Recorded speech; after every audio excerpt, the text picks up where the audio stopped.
Di balik lancarnya arus mudik, tahun ini ternyata ada sebuah pertanda besar yang menjadi warning atau lonceng waspada bagi perekonomian di tanah air.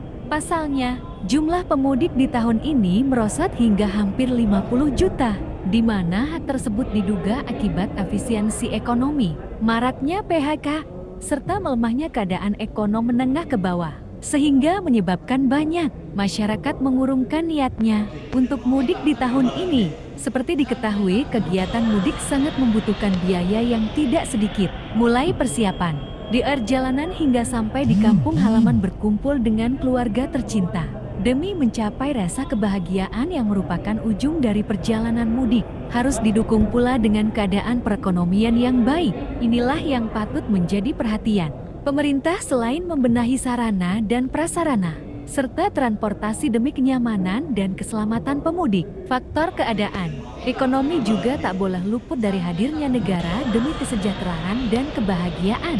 Kini, evaluasi pun perlu dilakukan oleh berbagai pihak yang bertanggung jawab di jajaran pemerintahan serta stakeholder terkait yang menangani mudik. Yang memang berkurang, sehingga secara persentase otomatis angka kecelakaan juga menurun, beban jalan juga berkurang dan sebagainya. Nah, kami Komisi 5 pekan depan, ya, hari Rabu kalau nggak salah, kami akan melakukan evaluasi dengan kementerian terkait dengan data-data yang perlu kami himpun nanti. Apakah memang betul? Karena memang yang dirasakan seperti itu, Mas. Yang dirasakan adalah ini jumlah sing mudik ini gak sepiro akeh dibanding tahun lalu, gitu. Apakah memang seperti itu secara totalite, atau karena rentangnya yang semakin lebar sehingga tidak dirasakan tingkat kepadatannya? Nah, namun menurut saya semua peristiwa yang ada di masyarakat, di antaranya adalah momen mudik adalah momen ekonomi. Ini tetap harus menjadi perhatian. Ya, tetap harus menjadi perhatian. Apakah memang betul daya beli masyarakat ini rendah karena Desember kemarin banyak PHK misalkan, ataukah problem-problem mungkin? Jadi saya kira setiap peristiwa di dalam negara ini itu harus dijadikan sebagai poin untuk menjadi evaluasi bagi pemerintah untuk memperbaiki semua sektor yang ada, sektor kesejahteraan, sektor kemiskinan, sektor daya beli ini. Jadi kita tidak hanya melihat pada sisi ini mudik, ini lebaran, orang pulang, orang kemudian kembali, hanya itu saja. Tapi hal-hal yang lain ini harus dilakukan. Kalau tiket aja berani turun, nah sekarang gimana kalau BBM itu turun? Jangan kemudian seolah di situ mencari keuntungan besar banget, seolah masyarakat harus menggunakan ini transportasi itu, tetapi karena yang menggunakan kereta api itu nggak banyak.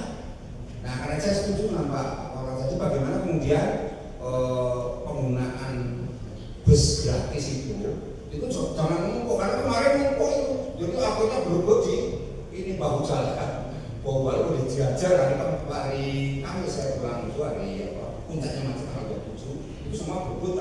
Pelaksanaan memang kami tidak diinstruksikan untuk menghentikan kendaraan, karena kita juga tidak tahu bahwa itu memang benar-benar gelap atau tidak. Nah, jadi sehingga karena operasi ini ditujukan untuk operasi kemanusiaan, mungkin ini akan jadi catatan karena banyaknya kendaraan pribadi yang dijadikan untuk menjadi kendaraan umum, dan ini juga terus berlangsung. Sehingga apakah itu charteran atau apa? Mengacu seperti yang tahun sebelumnya kejadian kecelakaan pada saat di kontraflow itu kan travel yang tidak resmi yang dilaksanakan. Dan video dari Ada Apa Mas Asep, silahkan kirim komentar dan jangan lupa subscribe dan terus dukung channel ini. Assalamualaikum warahmatullahi wabarakatuh.